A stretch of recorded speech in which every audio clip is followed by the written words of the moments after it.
یہ 6 یہ اور 11 ویسے، تو 6 اور 11 کو ملائیں تو کتنی بنی؟ 17۔ توجہ رکھنا، یہ 17 تکبیرات کیوں بنتی ہیں؟ 11 تکبیرات 2 رکعت نمازوں کی اور اضافی 6 تکبیرات، یہ 17 کیوں بنتی ہیں؟ ہمارے ذمے جو فرض نمازیں ہیں 24 گھنٹے میں، ان فرض نمازوں کی تعداد بنتی ہے 5 اور ان کی رکعتیں بنتی ہیں 17۔ پورے 24 گھنٹے میں جتنی رکعتیں بنتی ہیں، عید کے دن اللہ نے اتنی بار ہم سے تکبیرات کہلوائی ہیں۔ دیکھیں کیسی عجیب و غریب منطق پیش کی۔ کل کو کوئی کہے گا کہ نہیں، میں کہتا ہوں کہ 10 زائد تکبیرات ہیں، وہ اس لیے ہیں کہ اگر آپ اس طرح نمازوں کو شمار کریں، اگر آپ اس میں وطروں کو بھی شمار کر لیں تو ان کی اتنی بن جائیں گی، لہٰذا یہ جو ہے وہ اتنی تکبیرات ہونی چاہیے۔ وطروں کو احناف بھی فرض کہتے ہیں، واجب تو کہتے ہیں، کم از کم واجب کہتے ہیں، تو فرض اور واجب قریب قریب ہی ہوتا ہے ان کے نزدیک۔ تو اگر کوئی کہے کہ نہیں 6 زائد تکبیرات وہ 9 ہونی چاہیے، کیوں؟ جو ہے رکعات کی تعداد جو فرض یا واجب کو ملا کر بنتی ہے وہ 17 کی بجائے 20 بنتی ہے، تو پھر 9 رکعتیں جو 9 تکبیریں زائد ہونی چاہیے تاکہ پہلے والی 11 کے ساتھ مل کر یہ 20 بن جائے۔ تو یہ کیا، یعنی میں سمجھتا ہوں کہ یہ بڑی عجیب و غریب بات مولانا الیاس گمن صاحب نے کہی ہے۔ بھلا ایسے حساب کتاب جو لوگ اپنے طور پر کوئی حساب کرتا ہے، کوئی کسی طرح حساب کرتا ہے، کوئی کسی طرح حساب کرتا ہے۔ اب دیکھیں نماز عید بھی تو فرض ہے، نماز عید بھی تو فرض ہے۔ اب اس کی تکبیرات، اس کی رکعات 2 ساتھ شامل کریں تو عید والے دن جو فرض نمازوں کی رکعات ہیں وہ کتنی ہو جائیں گی؟ وہ تو 17 کی بجائے 19 ہو جائیں گی۔ تو ان کا حساب تو یہاں ہی غلط ہو گیا۔ اسی طرح کوئی اور نماز کوئی شامل کر لے، کوئی بعض اہل علم جو ہیں اگرچہ ان کا موقف مرجوح ہے، وہ تحیۃ المسجد کو بھی فرض کہتے ہیں، ان کے بقول ان کے مطابق اور زیادہ فرائض زیادہ ہو جائیں گی، فرائض کی تعداد جو ہے۔ تو یہ عجیب و غریب حساب کتاب، کیا یہ دلیل بنتی ہے ایسی بات؟ آپ یہ کہیں کہ یہ حدیث سے ہمارے پاس دلیل ہے، جبکہ وہ خود کہتے ہیں کہ سنت طریقہ یہی ہے۔ کیا اس طرح کے حساب کتاب جو ہر بندہ اپنے اپنے بنا سکتا ہے، کیا اس طرح کے حساب کتاب سے سنت بن جاتی ہے؟ انہیں چاہیے تھا کہ جو ان کے پاس سنت کی دلیل ہے، نبی کریم صلی اللہ علیہ وسلم کا طریقہ تھا تو اسے پیش کرتے۔ ہمارے پاس جو نبی کریم صلی اللہ علیہ وسلم کا طریقہ ہے ہم آپ کے سامنے پیش کرتے ہیں۔ سب سے پہلے تو سنن نبی داؤد کی حدیث نمبر 1151 ہے، 1151۔ تو نبی کریم صلی اللہ علیہ وسلم کے صحابی عبداللہ بن عمر بن عاص رضی اللہ عنہ بیان کرتے ہیں کہ نبی کریم صلی اللہ علیہ وسلم نے فرمایا التکبیر فی الفطر 7 فی الاولی و 5 فی الاخرہ۔ عید الفطر میں جو تکبیرات ہیں وہ پہلی رکعت میں 7 ہیں، دوسری رکعت میں 5 ہیں، والقراءۃ بعدہما کلتیہما، ان دونوں رکعتوں میں تکبیرات کے بعد ہی قرات ہوگی۔ اس حدیث کی سند حسن ہے، یعنی نبی کریم صلی اللہ علیہ وسلم سے یہ حدیث ثابت ہے۔ تو چونکہ عید الفطر اور عید الاضحیٰ کی نماز ایک ہی ہوتی ہے تو آپ نے ایک ہی نماز کا طریقہ بتایا جو کہ دونوں نمازوں میں چلتا ہے، کیونکہ دونوں نمازیں عید ہیں۔ تو یہ ہمارے پاس دلیل ہے سنن نبی داؤد کی 1151 نمبر حدیث، خود نبی کریم صلی اللہ علیہ وسلم کا فرمان۔ دوسری حدیث ہمارے پاس موطا امام مالک سے ہے، سیدنا ابو ہریرہ رضی اللہ عنہ وہ بیان کرتے ہیں، ان کے پیچھے نماز پڑھی ہے نافع مولا ابن عمر نے۔ نافع مولا ابن عمر سیدنا عبداللہ بن عمر رضی اللہ عنہما کے آزاد کردہ غلام ہیں، نافع جلیل القدر تابعی ہیں۔ وہ کہتے ہیں کہ میں نے سیدنا ابو ہریرہ رضی اللہ عنہ کی ابتدا میں نماز فطر اور نماز اضحیٰ دونوں، عید الفطر اور عید الاضحیٰ کی دونوں نمازیں پڑھیں۔ تو گویا جو پچھلی حدیث میں عید الفطر کا بیان تھا تو وہ عید الفطر اور عید الاضحیٰ دونوں کے لیے تھا، جیسا کہ اس حدیث سے یہ بات ثابت ہو گئی کہ عید الفطر اور عید الاضحیٰ دونوں سیدنا ابو ہریرہ رضی اللہ عنہ کی ابتدا میں انہوں نے پڑھی۔ تو سیدنا ابو ہریرہ رضی اللہ عنہ نے کتنی تکبیرات کہیں؟ فکبر فی الرکعۃ الاولی 7 تکبیرات قبل القراءۃ وفی الآخرۃ 5 تکبیرات قبل القراءۃ۔ انہوں نے پہلی رکعت میں قراءت سے پہلے 7 تکبیریں اور دوسری رکعت میں قراءت سے پہلے 5 تکبیریں کہیں۔ تو یہ امام مالک رحمہ اللہ نے یہ حدیث بیان کی ہے، اور خود امام مالک رحمہ اللہ اس حدیث کو بیان کر کے وہ اس حدیث کو صحیح سمجھتے ہیں۔ اس حدیث کی سند بالکل صحیح ہے امام مالک رحمۃ اللہ علیہ بیان کرتے ہیں نافع مولا ابن عمر سے، اور نافع مولا ابن عمر سیدنا ابو ہریرہ رضی اللہ عنہ سے بیان کرتے ہیں سند صحیح کا شمس ہے، یعنی کسی شخص میں ایسی کوئی جرت ہے ہی نہیں کہ اس حدیث پر کلام کر سکے۔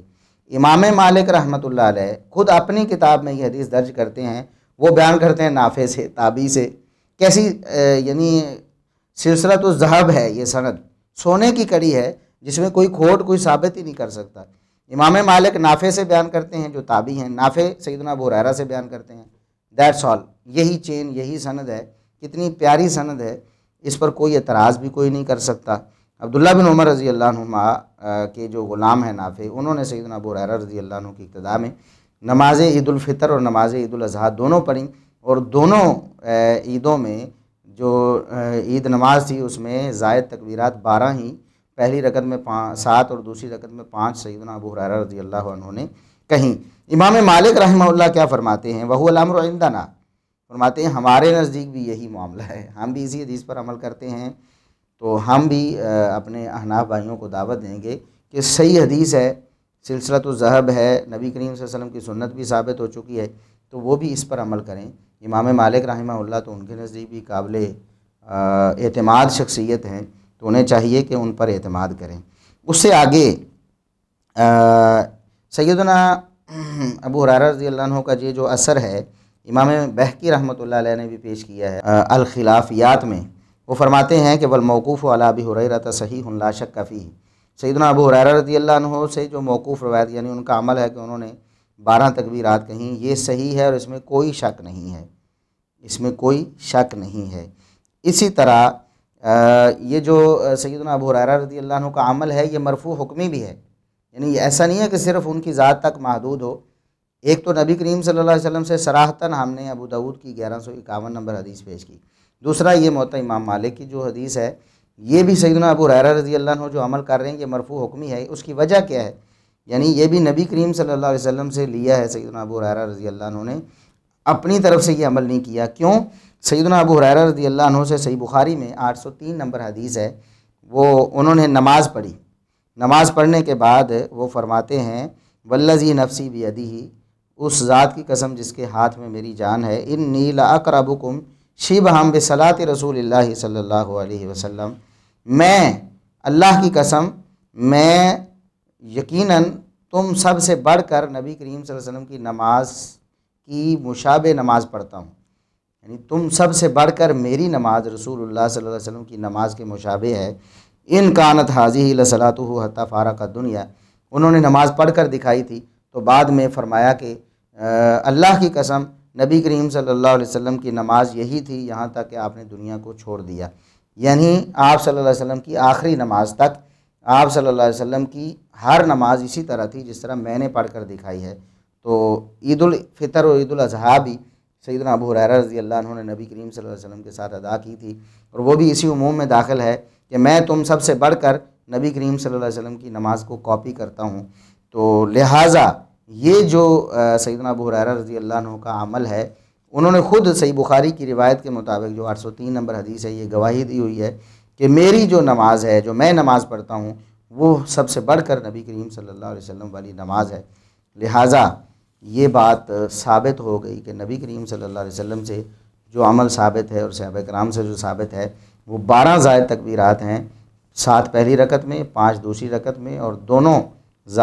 رکعتوں کی زائد تکبیرات وہ قرات سے پہلے ہیں، دوسری رکعت کی قرات کے بعد نہیں ہے جیسا کہ ہمارے احناف بھائی کرتے ہیں۔ اب ہم دیکھتے ہیں کہ ہمارے احناف بھائیوں کے پاس آخر کون سی دلیل ہے۔ اگرچہ مولانا الیاس گھمن صاحب اس دلیل کو پیش نہیں کر سکے اپنی اس ویڈیو میں جو ہمارے تک پہنچی، شاید کبھی انہوں نے بیان کی بھی ہوں وہ روایات، تو ایک دو جو روایات مشہور ان کے ہاں ہیں ہم ان پر آپ کے سامنے تبصرہ کرتے ہیں کہ ان کی استنادی حیثیت کیا ہے۔ سب سے پہلے تو علامہ عینی حنفی نے جو بہت معتبر شخصیت ہیں احناف کے ہاں،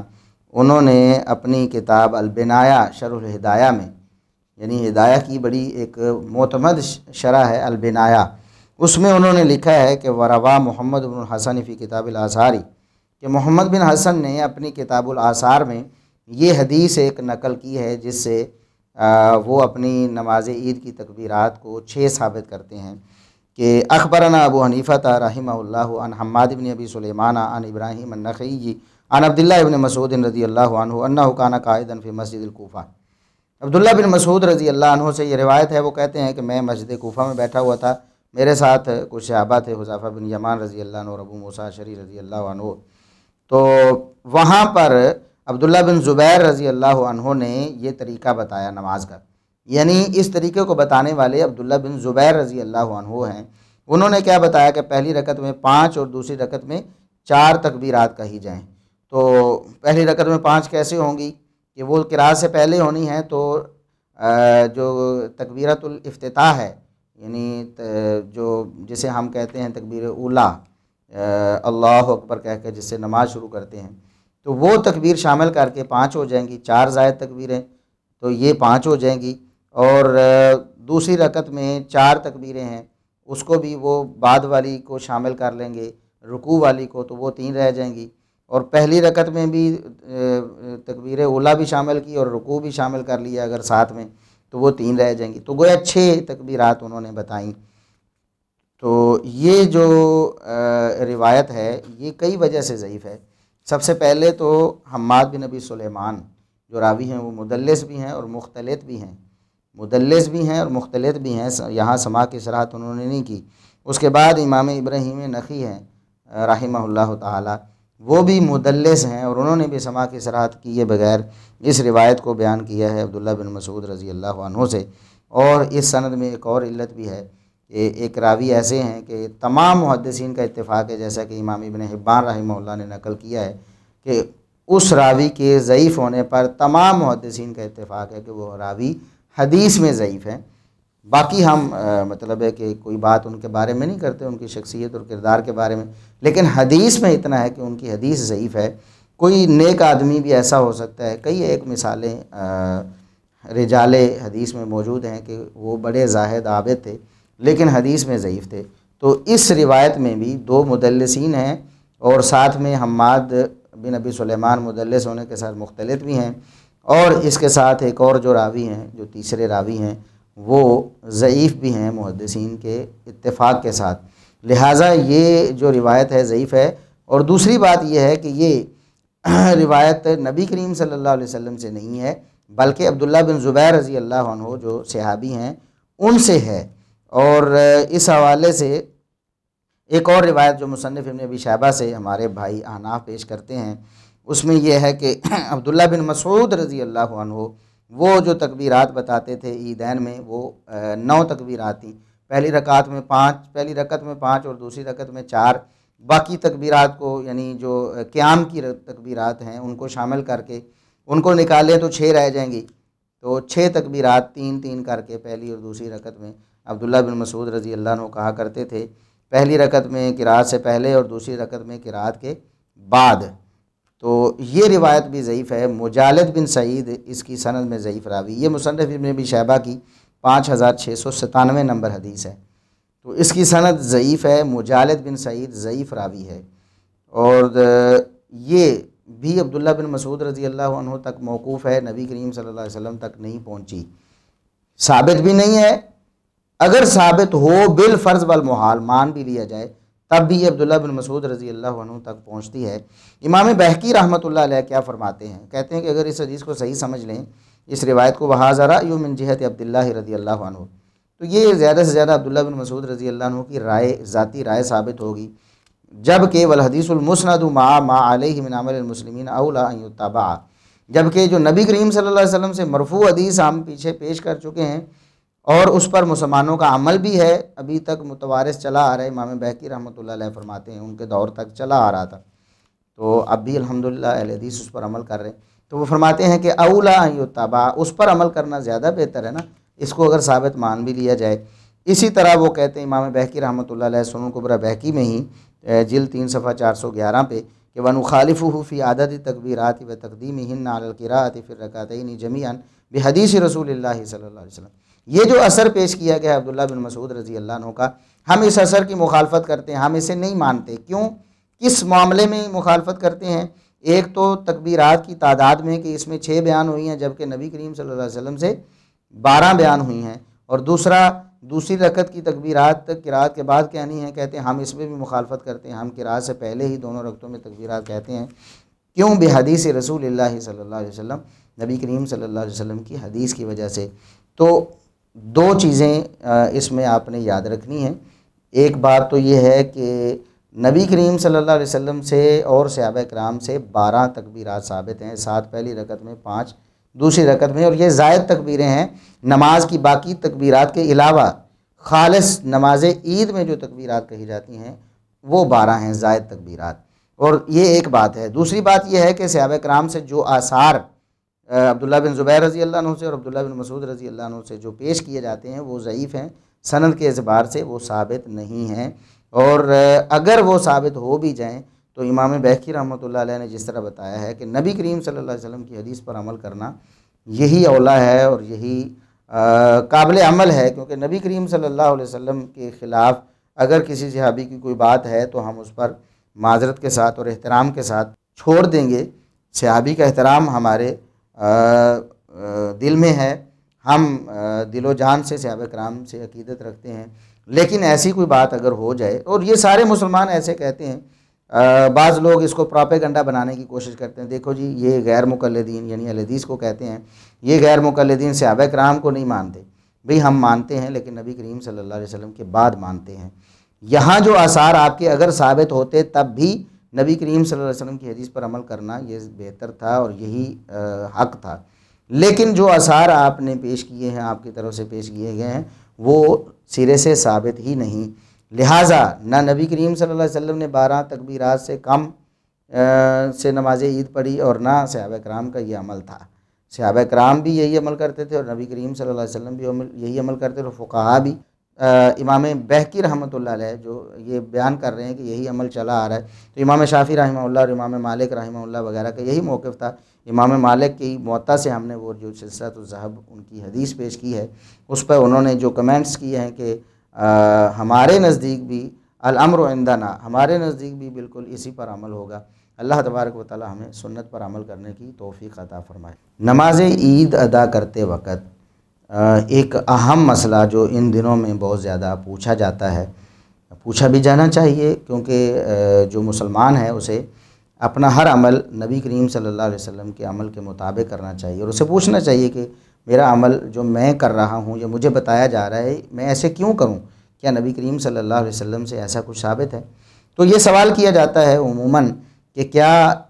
نماز عید میں جو زائد تکبیرات کہی جاتی ہیں، زائد تکبیرات 12 ہیں، اس حوالے سے ہمارا الگ سے کلپ موجود ہے، آپ ہمارے یوٹیوب چینل پہ اسے دیکھ سکتے ہیں۔ تو جو زائد تکبیرات کہنی ہیں، ان زائد تکبیرات میں کیا ہر تکبیر میں رفع الیدین بھی کرنا ہے؟ تو ہمارا جواب یہ ہے کہ یقیناً ہر تکبیر میں جو زائد تکبیرات ہیں ان میں رفع الیدین بھی کرنا ہے۔ اس کی دلیل ہمارے پاس کیا ہے؟ دیکھیں، اس میں ایک قابل غور بات یہ ہے کہ ہمارے احناف بھائی جو کہ عام نماز میں رکوع میں جاتے وقت یا سجدے میں رکوع سے سر اٹھاتے وقت یا تیسری رکعت میں اٹھتے وقت رفع الیدین کو کہتے ہیں کہ یہ منسوخ ہو گیا ہے، یہ جائز نہیں ہے، بلکہ اس حوالے سے وہ صحیح مسلم کی ایک حدیث بھی پیش کرنے کی کوشش کرتے ہیں جو کہ دراصل سلام کے متعلق تھی کہ سلام کرتے وقت صحابہ کرام ہاتھ اٹھایا کرتے تھے۔ تو انہوں نے کہا کہ نہیں جی، یہ تو نماز کے بارے میں ہے اور عموم ہے کہ نماز میں چاہے نماز کا شروع ہو، درمیان ہو، آخر ہو، ہاتھ اٹھانا منع ہے۔ اسکنوا فی الصلاۃ، نبی کریم صلی اللہ علیہ وسلم نے فرمایا کہ نماز میں سکون کرو۔ حالانکہ یہ متواتر نبی کریم صلی اللہ علیہ وسلم کی احادیث ہیں رفع الیدین کے بارے میں، اور صحابہ کرام کا متواتر عمل ہے اس پر، اور پھر امت کا متواتر عمل ہے اس پر، اور اس پر بہت زیادہ دلائل ہیں، یہاں تفصیل کا وقت نہیں ہے۔ تو عرض کرنے کا مقصد یہ ہے کہ رفع الیدین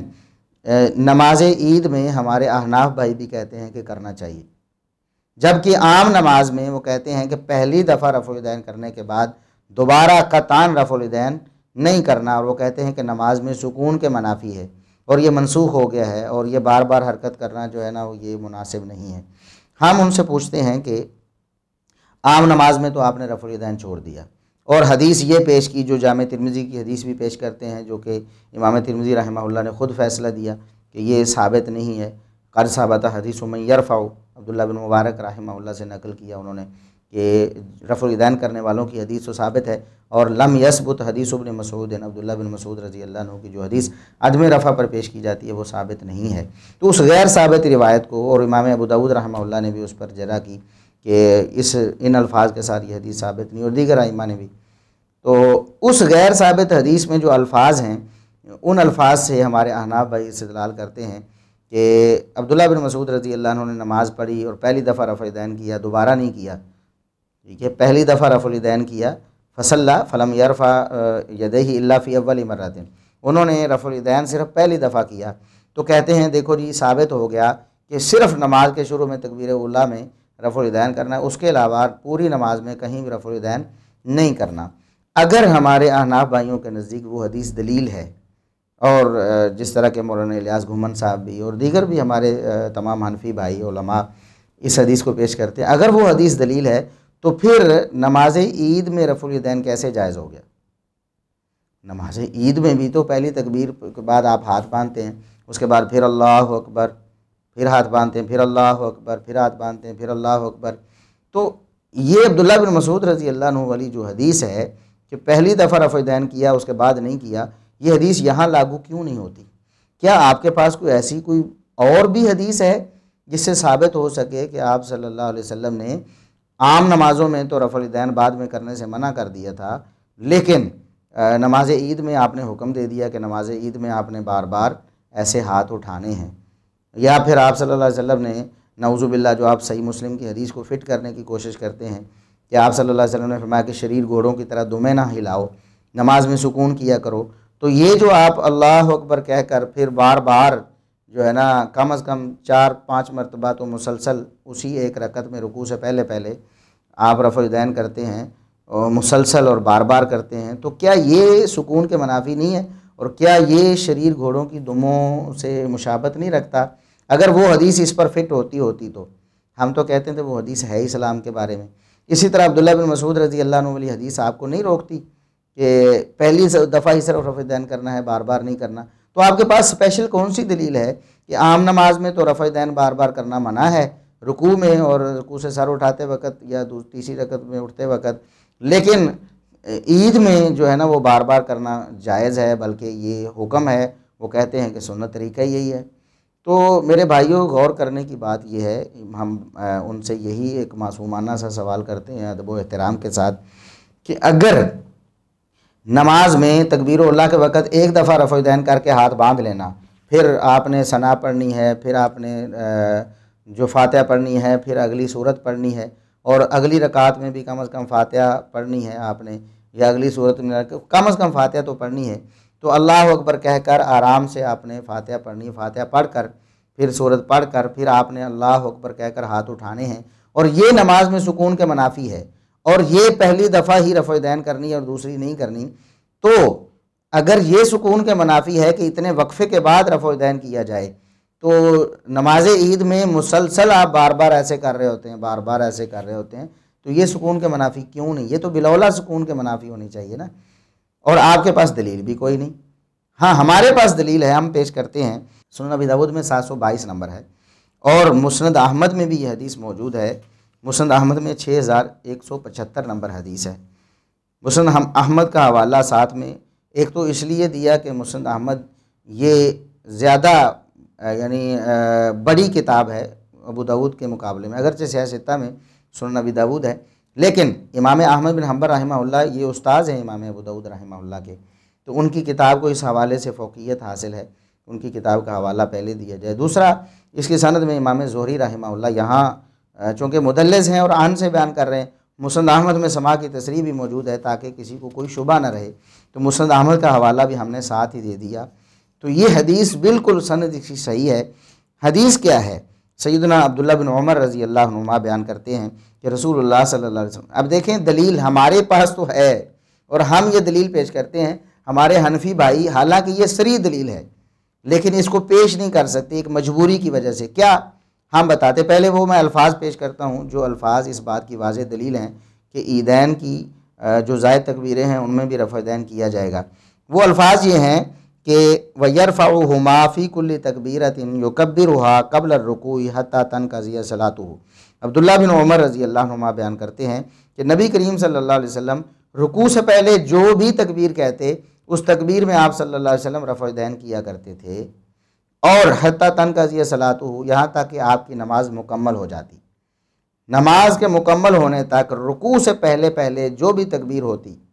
اس میں آپ صلی اللہ علیہ وسلم رفع دین کیا کرتے تھے۔ چونکہ نماز عید میں جو ہماری تکبیرات زائدہ ہیں وہ بھی رکوع سے پہلے ہی ہیں، لہٰذا ہر تکبیر میں رفع دین کرنی ہے، اور یہ سنن ابی داؤد میں 722 نمبر اور مسند احمد میں 6175 نمبر حدیث سے نبی کریم صلی اللہ علیہ وسلم سے ثابت ہے۔ اب یہ دلیل ہم پیش کرتے ہیں، ہماری دلیل ہے یہ، ہمارے حنفی بھائی اس حدیث کو پیش نہیں کر سکتے۔ کیوں؟ وجہ کیا ہے؟ وجہ یہ ہے کہ اس حدیث میں اس سے پہلے عبداللہ بن عمر رضی اللہ عنہما یہ بیان کر رہے ہیں کہ رسول اللہ صلی اللہ علیہ وسلم جب نماز کے لیے کھڑے ہوتے تو رفع دین کرتے اپنے کندھوں کے برابر، پھر آپ رکوع میں جاتے پھر رفع دین کرتے، پھر رکوع سے سر اٹھاتے پھر آپ صلی اللہ علیہ وسلم رفع دین کرتے۔ یہ الفاظ جو حدیث میں موجود ہیں، اسی طرح مسند احمد میں بھی یہ الفاظ موجود ہیں۔ ثم اذا اراد ان يركع رفعهما حتى يكون حذو منكبيه، آپ صلی اللہ علیہ وسلم جب رکوع کا ارادہ کرتے پھر ہاتھوں کو اٹھاتے اپنے کندھوں کے برابر۔ اسی طرح جب آپ رکوع سے اٹھتے تو رفعهما حتى يكون حذو منكبيه، پھر آپ صلی اللہ علیہ وسلم دونوں کو اٹھاتے یہاں تک کہ کندھوں کے برابر ہوتے۔ تو یہ الفاظ اس حدیث میں موجود ہیں۔ عبداللہ بن عمر رضی اللہ عنہما اس حدیث کو بیان کر رہے ہیں۔ اگر ہمارے حنفی بھائی اس حدیث سے استدلال کرنے کی کوشش کریں، حالانکہ یہ اکلوتی دلیل ہے یعنی پورے ذخیرہ حدیث میں یہی ایک اکلوتی دلیل ہے نماز عیدین کی زائد تکبیروں میں رفع دین کرنے کی، لیکن ہمارے حنفی بھائی اگر اس حدیث کو پیش کریں تو نماز کے رکوع والا اور رکوع سے سر اٹھانے والا اور تیسری رکعت والا رفع دین میں ان کے گلے پڑ جائے گا، حالانکہ وہ ان کی فقہ کے خلاف ہے، لہٰذا وہ اس حدیث کو پیش ہی نہیں کرتے۔ جب اس حدیث کو پیش نہیں کرتے تو وہ دلیل سے تہی دامن ہو جاتے ہیں۔ ہم ان سے پوچھتے ہیں آپ کے پاس کیا دلیل ہے کہ نماز عید کی تکبیرات زائدہ میں آپ نے رفع دین کرنا ہے؟ کیا دلیل آپ کے پاس؟ کیا نبی کریم صلی اللہ علیہ وسلم سے آپ ثابت کر سکتے ہیں؟ اگر ثابت کرنا ہے تو اسی حدیث سے، اس حدیث سے ثابت کریں گے تو رفع دین بھی ثابت ہو جائے گا، جو کہ فی الواقع ثابت ہی ہے۔ ہمارے حنفی بھائی اس کو تسلیم نہیں کرتے۔ بہرحال اللہ تبارک و تعالیٰ سب مسلمانوں کو ہدایت نصیب فرمائے، ہم سب کو قرآن و سنت کے دلائل کو دیکھ کر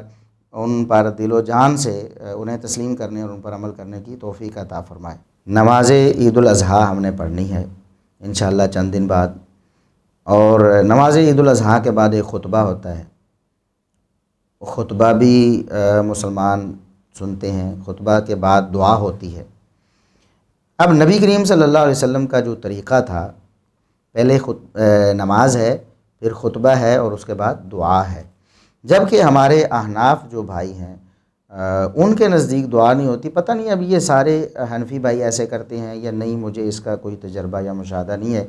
لیکن میں نے آج مولانا الیاس گھمن صاحب کا ایک کلپ سنا، تو وہ کہہ رہے تھے کہ خطبہ عید کے بعد دعا نہیں ہے، بلکہ انہوں نے کہا کہ سنت یہی ہے۔ ایک تو وہ کہتے کہ چلو دعا نہیں مانگنی یا اسے ضروری نہ سمجھتے یا ان کی عقل میں یہ بات نہ آتی، تو یہ تو ایک الگ بات تھی، بلکہ وہ کہہ رہے ہیں کہ سنت طریقہ یہی ہے، یعنی نبی کریم صلی اللہ علیہ وسلم نے گویا دعا کی ہی نہیں۔ ان کے الفاظ یہ ہیں کہ خطبہ عید کے بعد دعا نہیں ہے، وہ کہتے ہیں کہ آپ نماز پڑھیں اور خطبہ دیں، اس کے بعد بس فارغ، دعا کا کوئی سلسلہ نہیں۔ وہ کہتے ہیں نماز جمعہ میں، کہتے ہیں نماز جمعہ میں خطبہ ہوتا ہے، اس کے بعد نماز ہوتی ہے، اس کے بعد دعا ہوتی ہے، لیکن عیدین میں خطبے کے بعد دعا نہیں ہوتی۔ یہ انہوں نے فرق بیان کیا ہے خطبہ جمعہ کا اور خطبہ عید کا۔ یہ 2 رکعت نماز ہوگی اور اس کے بعد پھر خطبہ ہوگا۔ جمعے اور عید الفطر عید الاضحیٰ کی نماز میں فرق 2 ذہن نشین فرما لیں۔ نمبر 1،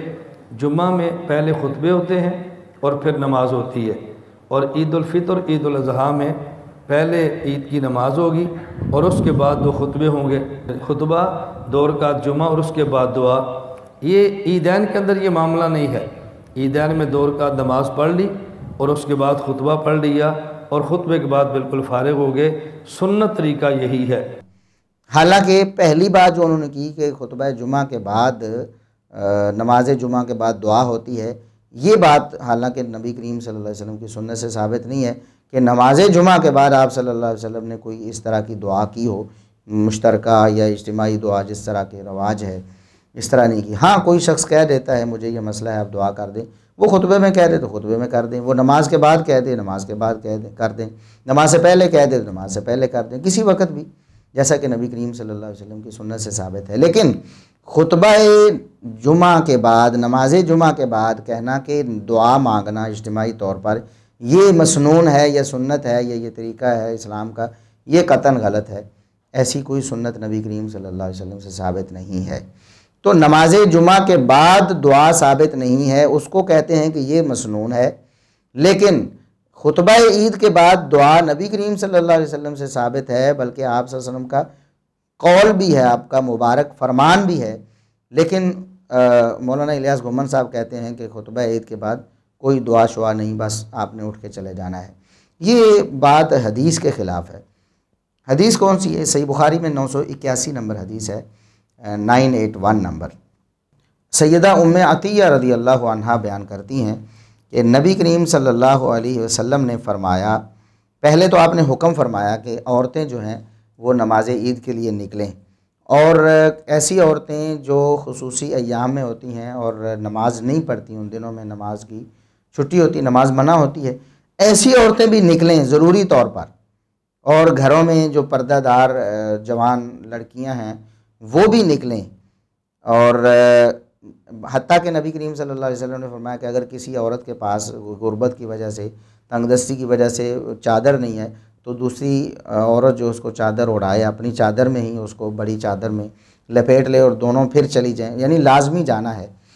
تو نبی کریم صلی اللہ علیہ وسلم نے فرمایا کہ جو عورتیں نماز نہیں پڑھتیں تو نماز عید کے لیے ان کے جانے کا مقصد کیا ہے؟ تو آپ صلی اللہ علیہ وسلم نے فرمایا فَأَمَّا الْحُجَّاجُ فَيَشْهَدْنَ جَمَاعَةَ الْمُسْلِمِينَ، وہ مسلمانوں کی جماعت میں شامل ہو جائیں، ان کے اجتماع میں شامل ہوں گی۔ فَيَشْهَدْنَ جَمَاعَةَ الْمُسْلِمِينَ وَدَعْوَتَهُمْ، وہ مسلمانوں کے اجتماع میں شامل ہوں گی یعنی خطبہ سنیں گی، اور ان کی دعا میں شامل ہوں گی، وَدَعْوَتَهُمْ، ان کی دعا میں بھی شامل ہوں گی، وَيَعْتَزِلْنَ مُصَلَّاهُمْ، ہاں نماز پڑھتے وقت ان کی نماز کی جگہ سے وہ الگ رہیں گی، نماز کی جگہ سے الگ بیٹھیں گی، لیکن خطبہ میں شامل ہو جائیں گی، آواز انہیں آتی ہوگی، اور دعا میں شامل ہو جائیں گی۔ اب یہاں دعوتن کا لفظ ہے، کوئی کہہ سکتا ہے کہ دعوتن کا معنی چلو دعا بھی ہوتا ہے لیکن واعظ و نصیحت بھی ہو سکتا ہے،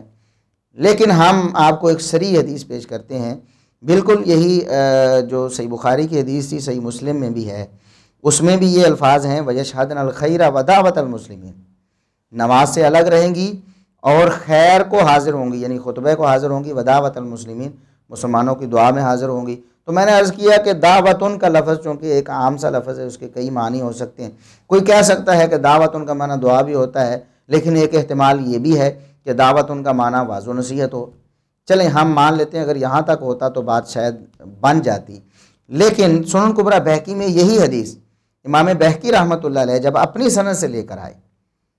جب یہی حدیث صحیح بخاری اور مسلم والی امام بہقی رحمۃ اللہ علیہ نے پیش کی تو اس میں الفاظ کیا ہیں کہ ام عطیہ رضی اللہ عنہا بیان کرتی ہیں کہ فَأَمَّا الْحُجَّجُ فَيَشْهَدْنَ جَمَاعَةَ الْمُسْلِمِينَ وَدُعَاءَهُمْ، کہ جو حیض والی عورتیں ہیں، نبی کریم صلی اللہ علیہ وسلم نے فرمایا کہ انہیں کیوں نکلنے کا حکم دیا گیا کہ وہ حیض والی عورتیں مسلمانوں کے اجتماع میں شامل ہوں گی اور ان کی دعا میں شامل ہوں گی۔ یہ سنن کبریٰ بہقی میں 6238 نمبر حدیث ہے، یعنی 6238 نمبر حدیث ہے، اور یہی صحیح بخاری والی حدیث کو امام بہقی رحمۃ اللہ علیہ نے اپنی سند سے نقل کیا ہے، اور امام بہقی رحمۃ اللہ علیہ اس کے آخر میں فرماتے بھی ہیں اخرجہ البخاری فی صحیح عن محمد بن المثنى عن ابن ابی عدی عن ابن عون، کہ عبداللہ بن عون سے میں نے یہ حدیث بیان کی ہے، میرے جو عبداللہ بن عون سے بیان کرنے والے میری سند میں راوی عبد الوہاب ہیں۔ امام بخاری رحمۃ اللہ علیہ نے عبداللہ بن عون سے ابن ابی عدی والی روایت نقل کی ہے، یعنی سند امام بخاری رحمۃ اللہ علیہ کی اور ہے، کچھ سند کا کچھ ٹکڑا، یعنی پیچھے جو ٹکڑا ہے ابن عون سے وہ امام بخاری رحمہ اللہ کا اور ہے، میرا اور ہے، لیکن یہی حدیث ہے امام بخاری رحمۃ اللہ علیہ نے صحیح بخاری میں پیش کی، تو امام بہقی رحمۃ اللہ علیہ نے وہی اپنی سند سے پیش کی، تو اس میں دعوتن کی تفسیر، تو الاحادیث تفسر بعضها بعضا، احادیث ایک دوسرے کی تفسیر کرتی ہیں، تو دعوت ان کا جو لفظ آیا تھا صحیح بخاری وغیرہ میں، تو امام بہقی رحمۃ اللہ علیہ نے اپنی سند سے جب نقل کیا تو اس حدیث میں یہ الفاظ آ گئے کہ وَدُعَاءَهُمْ، کہ دعوت المسلمین سے مراد دعاء المسلمین ہے، کہ مسلمانوں کا خطبہ بھی سنیں گی اور مسلمانوں کی دعا میں بھی شامل ہو جائیں گی۔ تو ایسی عورتیں نماز نہیں پڑھ سکتی جو ایام مخصوصہ میں ہوں، لیکن دعا تو کر سکتی ہیں۔ تو دعا کرنا یہ نبی کریم صلی اللہ علیہ وسلم کا طریقہ ہے۔ مسنون طریقہ یہ ہے کہ نماز عید میں جب اجتماع ہوتا ہے تو پہلے نماز پڑھی جاتی ہے، پھر خطبے کا اجتماع ہے، تو اس خطبے کے آخر میں دعا کی جائے، سارے مسلمان مل کر جو اکٹھے ہوئے ہیں وہ اپنے لیے، اپنے اہل و عیال کے لیے، اپنے جو ہے خطے کے لیے، اپنے علاقے کے لیے، اپنے جو ہے مسلمان بھائیوں کے لیے سب مل کر دعا کریں۔ تو یہ نبی کریم صلی اللہ علیہ وسلم سے ثابت ہے، لہٰذا یہ کہنا کہ نماز عید کے بعد دعا یا خطبہ عید کے بعد دعا نہیں ہے، یہ غلط ہے۔ اور اسے ہی سنت قرار دینے پر پھر جو زور لگانا، الٹا یہ کہہ دینا کہ سنت یہی ہے، یہ بالکل غلط ہے۔